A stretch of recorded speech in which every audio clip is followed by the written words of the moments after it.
आज की ताजा खबर, आज की ताजा खबर। मोदी ने विपक्ष के छक्के छुड़ाए। आज की ताजा खबर पढ़े। सलमान विक्की की बीवी लेकर भागा। आसमान से टूटा तारा भोपाल के एक बच्चे को मिला। आज की ताजा खबर। मदन चिल्ला चिल्ला कर अखबार बेच रहा था, लेकिन कोई भी उसकी अखबार को नहीं खरीद रहा था। और खरीदेगा भी क्यों? आज के जमाने में स्मार्टफोन पर सभी ऑनलाइन न्यूज जो पढ़ते हैं, जिसके चलते पूरा दिन मदन की अखबार नहीं बिकती और वो थक हार कर घर आता है, जहां उसकी पत्नी कमला उसके आते ही कहती है, आ गए आप? आज भी नहीं बिकी ना अखबार? ऐसे ही रहा तो कैसे चलेगा? अब गरीबों के अखबार कौन खरीदता है? महंगे महंगे फोनों में सारी खबरें पहले ही आ जाती हैं। अब तुम ये सब छोड़कर खाना डालो, बहुत भूख लगी है। जरा सोनिया का इंतजार कर लीजिए, वो जरा मिट्टी के दिए बेचने गई है। तुमसे कितनी बार कहा है सोनिया को ऐसे काम पर मत भेजा करो। अरे काम करने के लिए मैं बहुत हूँ। खुद से गई है वो, कहती है कॉलेज की तरफ से ट्रिप पर बच्चे जा रहे हैं तो उसको भी जाना है। अब गरीब होकर वो सभी के साथ कैसे जा सकती है, ये सब सोचेंगे ना, इसलिए वो दिए बेचने गई है। कमला आगे कुछ बोलती इससे पहले ही सोनिया आती है और वो आगे की कहानी बताते हुए कहती है, हाँ पापा, और मैंने दिए अपने कॉलेज के बाहर बेचे हैं ताकि मेरे कॉलेज वालों को भी पता लगे कि मैंने ट्रिप के पैसे दिए बेच कर दिए हैं। अब अगर गरीब हूँ तो थोड़ी गरीबी तो दिखानी पड़ेगी। ये हुई ना मेरी बेटी वाली बात। चल अब हाथ मुंह धो ले, फिर पूरा परिवार साथ में मिलकर खाना खाते हैं। कमला अपने और अपने परिवार के लिए खाना परोसती है। एक कटोरी में शाही पनीर, एक कटोरी में दाल मखनी, नान, रसमलाई। इन सब खाने को देखकर मदन कहता है, आहा भाग्यवान, मजा आ गया खाना देखकर। मदन और सोनिया जैसे ही एक बाइट खाने जाते हैं, उतने में ही उनके घर के दरवाजे पर दस्तक होती है। ये देखकर तीनों एक दूसरे का मुंह ताकने लगते हैं। तभी कमला दरवाजा खोलती है तो सामने उसकी पड़ोसन माला खड़ी थी, जिसने हाथों में सब्जी पकड़ी हुई थी, और वो कमला से कहती है, कमला बहन, मैंने सुना आज मदन भाई का एक भी अखबार नहीं बिका, इसलिए लो मैं तुम्हारे लिए सब्जी लेकर आई हूँ। आखिर एक गरीब ही गरीब के काम आएगा ना। माला बहन, तुमने हमारे बारे में इतना सोचा, तुम्हारा बहुत बहुत शुक्रिया। अभी हम सब खाना खाने बैठे ही थे, कल की सब्जी पड़ी थी और रात की रोटी वही गरम कर ली थी। माला ये सुनकर अंदर आती है और मदन व सोनिया की प्लेट में बासी खाने को देखकर कहती है, मदन भाई साहब, सोनिया बिटिया, तुमको ये खाना खाने की जरूरत नहीं है, मैं सब्जी लाई हूँ, वो खाओ, और चाहो तो रोटी भी दे देती हूँ। आपका शुक्रिया माला बहन, लेकिन हम गरीबों के नसीब में ऐसा ही खाना है। लेकिन आज आपकी बदौलत हम ताजा खाना खाएंगे। शुक्रिया आपका। देखना, हम गरीबों के भी दिन बदलेंगे। अब आप खाना खाइए, मैं चलती हूँ। माला इतना बोलकर चली जाती है, जिसके बाद कमला दरवाजा बंद करके चैन की सांस लेते हुए कहती है, ये गरीब करोड़पति होना भी कितना मुश्किल है। गरीबी दिखाते हुए अमीरी के मजे लेने पड़ते हैं। खैर, आप दोनों खाना खाओ, मैं इस सब्जी को फ्रिज में रख देती हूँ, कभी किसी और दिन कोई आया तो उसके दिखाने को काम में आएगी।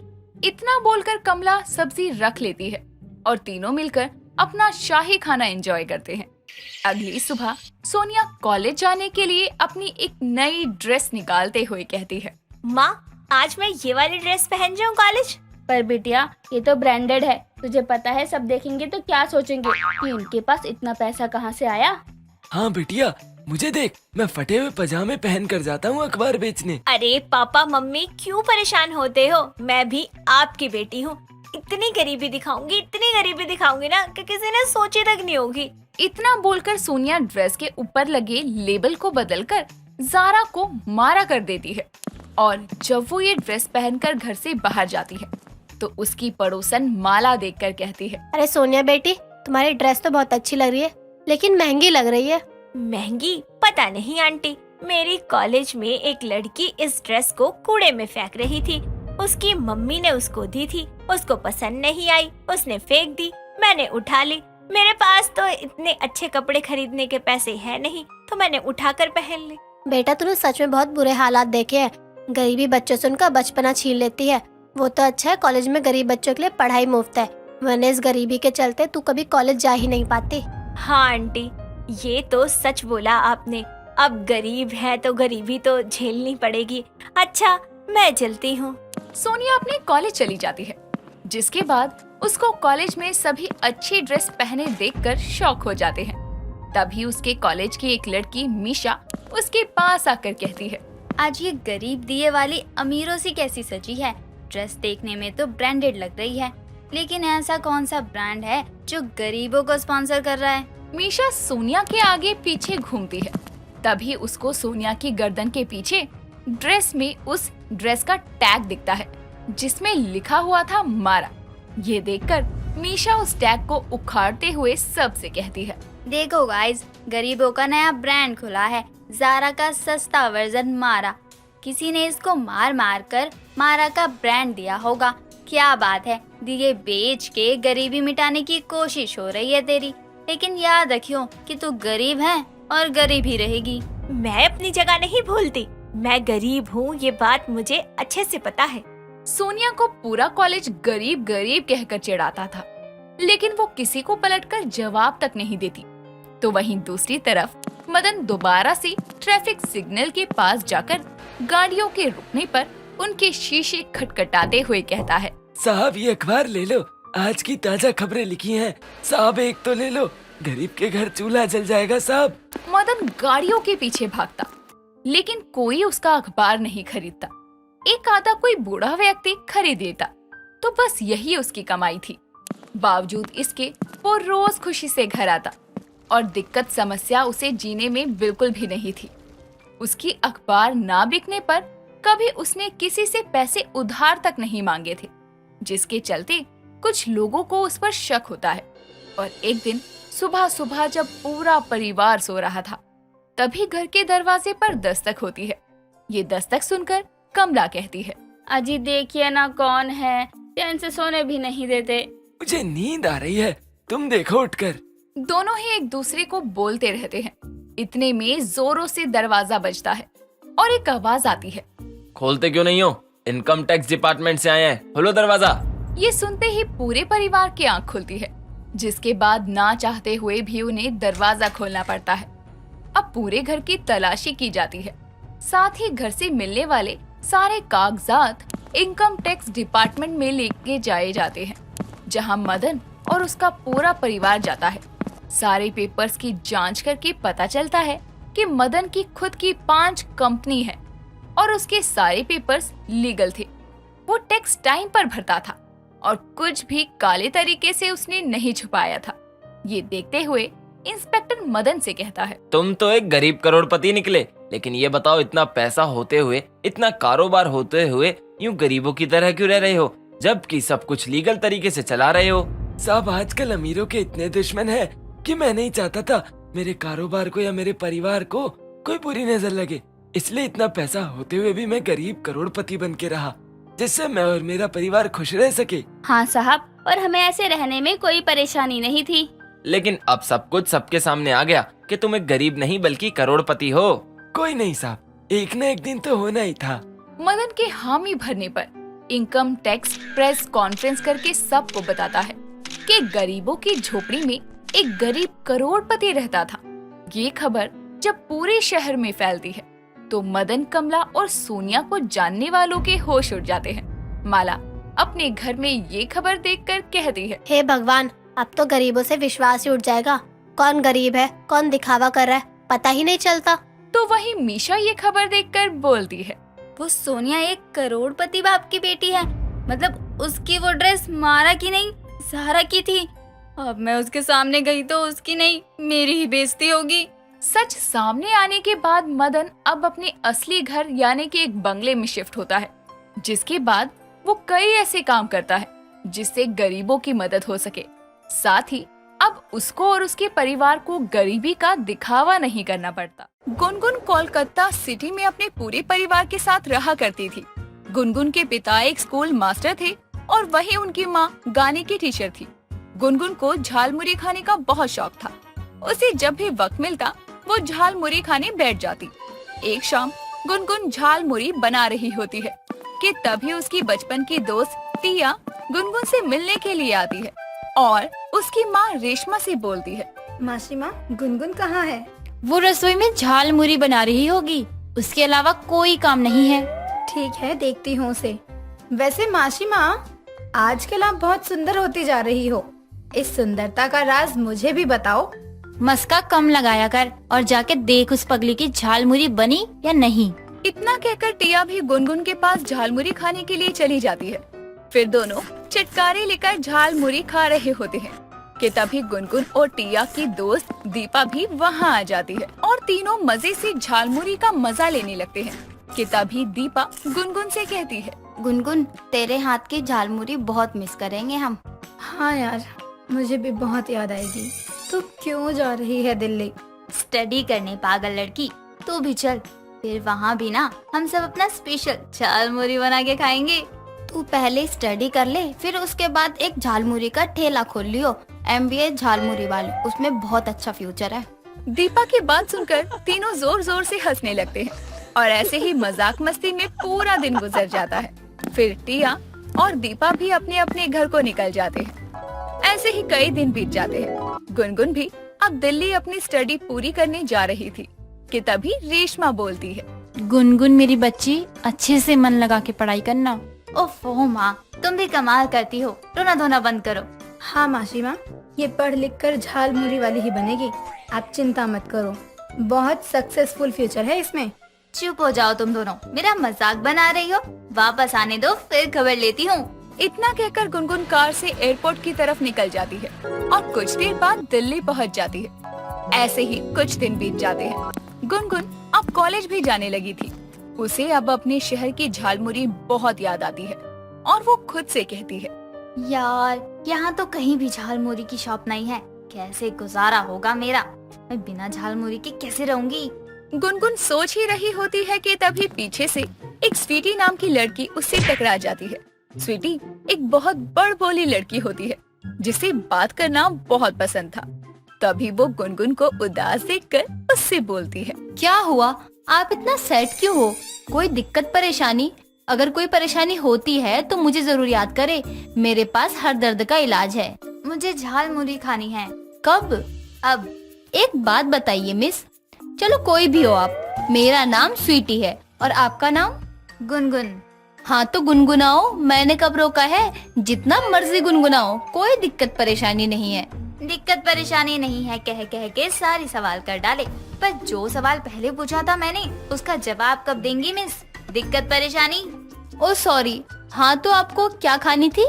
झालमुरी खानी है, बहुत दिन से नहीं खाई और मैं झालमुरी को ना बहुत मिस कर रही हूँ।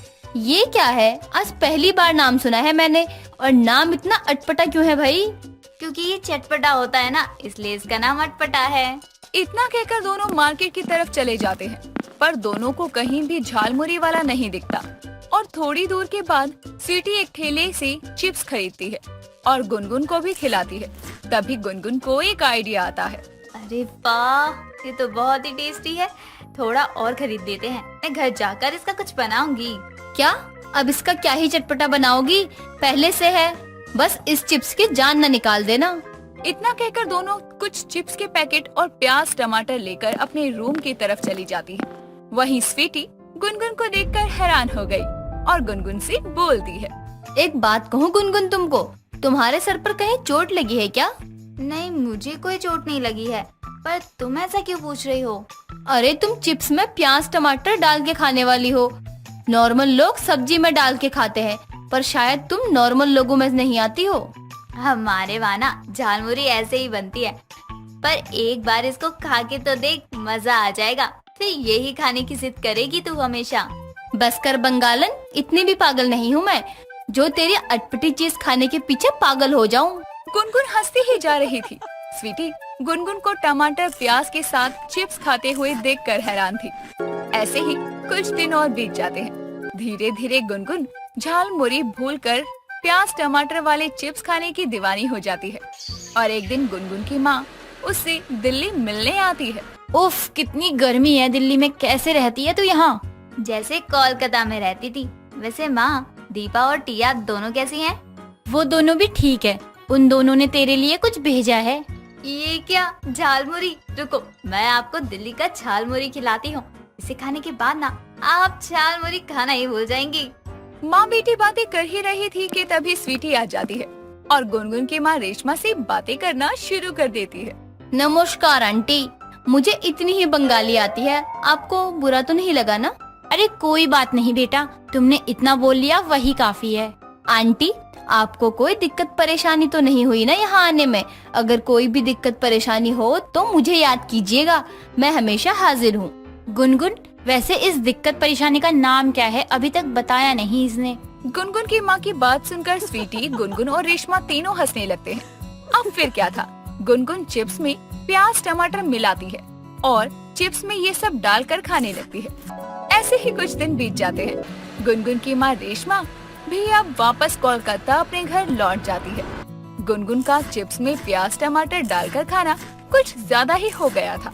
अब तो स्वीटी भी परेशान हो जाती है और कहती है, बस कर गुनगुन, कितना चिप्स में प्याज और टमाटर डालकर खाएगी? ज्यादा चिप्स खाएगी तो मोटी हो जाएगी। अभी लड़के भाव देते हैं ना तुझे, देख लेना मोटी होने के बाद भी कोई तेरे आसपास भी नहीं देखने वाला। चुप कर, मेरे खाने में ऐसे नजर मत डाल। खाना है तो खा, भाषण मत दे। तुझे खाना है तू खा, मुझे नहीं खाना। जब तू टुनटुन मौसी हो जाएगी ना तब पता चलेगा।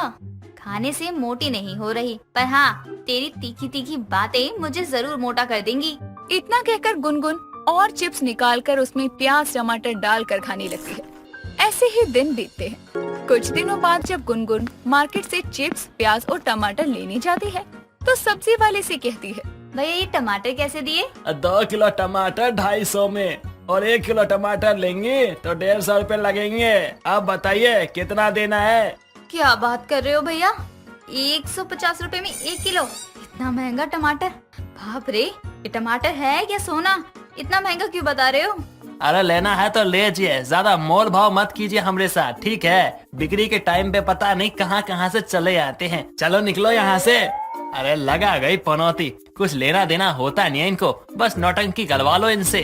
बढ़िया टमाटर खरीदने वाली। ये सुनकर गुनगुन को बहुत बुरा लगता है और वो दूसरी तरफ सब्जी लेने चली जाती है। पर हर तरफ टमाटर इतना महंगा होने के कारण गुनगुन उदास हो जाती है कि तभी दूर स्वीटी उसे जाते हुए नजर आती है और गुनगुन जल्दी से स्वीटी के पास पहुंच जाती। स्वीटी रुक जा थोड़ा यार। आराम से सांस तो ले ले। हुआ क्या है, इतना हाफ क्यों रही है? तेरे चक्कर में तेरे पीछे पीछे कब से भाग रही हूँ। तुझे कितनी आवाज लगाई, तुझे सुनाई नहीं देता क्या? कैसे सुनाई देगा, मैंने अपने कान के अंदर तंबूरा जो डाल रखा है। तंबूरा? अभी ये क्या है? नई नई चीजें कहाँ से लेकर आ जाती है? पागल, तंबूरा तो मैं मजाक में बोल रही हूँ। तंबूरा मतलब ईयरबड्स, समझी? दोनों घर की तरफ चली जाती हैं। ऐसे ही कुछ दिन बीत जाते हैं। गुनगुन अब पहले से ज्यादा मोटी हो गई थी और अब तो गुनगुन का चिप्स खाना भी दुगना हो चुका था। टमाटर की महंगाई से तब भी गुनगुन चिप्स खाना नहीं छोड़ती। ऐसे ही एक दिन स्वीटी मार्केट से टमाटर नहीं लाती तो इस बात से गुनगुन चिढ़ जाती है और बोलती है, तुझे एक चीज लाने को कहा था पर तुझसे तो वो भी नहीं होता कामचोर। ब्रेक मार ब्रेक, इतना कौन सुनाता है? चिप्स में प्याज टमाटर डालकर खाने वाली आदत को सुधार ले। और हाँ, टमाटर महंगा हो गया है, अगर तूने ये आदत नहीं छोड़ी तो तेरी लुटिया टमाटर के पीछे लूट जाएगी। स्वीटी गुनगुन को सुनाने लगती है और ऐसे ही कुछ दिन बीत जाते हैं और गुनगुन को अपने मोटापे से तकलीफ होने लगती है। गुनगुन बैठकर चिप्स खा रही थी कि उसके पेट में जोरों का दर्द होता है। स्वीटी उसे डॉक्टर के पास लेकर जाती है। डॉक्टर गुनगुन का चेकअप करता है और बोलता है, क्यों खाती हो जंक फूड जो तुम्हें और तुम्हारे शरीर को तकलीफ दे? इस उम्र में इतनी मोटी होना अच्छी बात नहीं है। दोबारा ऐसी हालत हुई तो मेरे पास मत लेके आना। डॉक्टर की इतनी कड़वी बातें सुनकर गुनगुन समझ जाती है और उसे एहसास होता है कि उसने स्वीटी की बात ना सुनकर कितना गलत किया और अब वो कभी चिप्स नहीं खाती। ये कहानी है बिहार के एक छोटे से गांव विक्रमगंज की, जहां लोग बहुत ही हंसी खुशी से रहा करते थे। सभी गांव वासियों में बहुत प्रेम था, जिससे सब मिलजुल कर रहते। वहाँ पर एक हरिया नाम का आदमी था, जो कि दिल से बहुत अच्छा था। वो लोगों की बहुत मदद करता और वो गरीब जरूर था, लेकिन दिल से बहुत अमीर था। बरसात का मौसम आता है, लोगों की फसल का वक्त था। हरिया और उसका दोस्त सुरेश अपने खेत के लिए निकलते हैं और आपस में बातें करते हैं। तभी हरिया कहता है, अरे सुरेश भाई, इस बार अपनी फसल बहुत अच्छी होगी। वो क्या है ना, जितनी बारिश होनी चाहिए बिल्कुल उतनी ही हो रही है। अभी इतना खुश मत होइए भैया, काहे कि अभी पूरा सावन बाकी है और बरसात का कोई भरोसा नहीं। अरे भैया थोड़ा शुभ शुभ बोलो। अगर ये बर्बाद हो गया तो हम लोग कहाँ जाएंगे? एक तो यही हमारी रोजी रोटी है भाई। अरे इतना घबरा क्यों रहे हो भाई? अरे हम तो मजाक कर रहे हैं। ये गांव है और गांव में बारिश आने का बहुत संतुलन रहता है, क्योंकि हम शहरी लोगों की तरह पेड़ों को काटते नहीं हैं। तुमको शहर के बारे में बहुत जानकारी है। कभी गए भी हो तुम शहर? अरे नहीं गए तो क्या हुआ, एक दिन हम भी चले जाएंगे।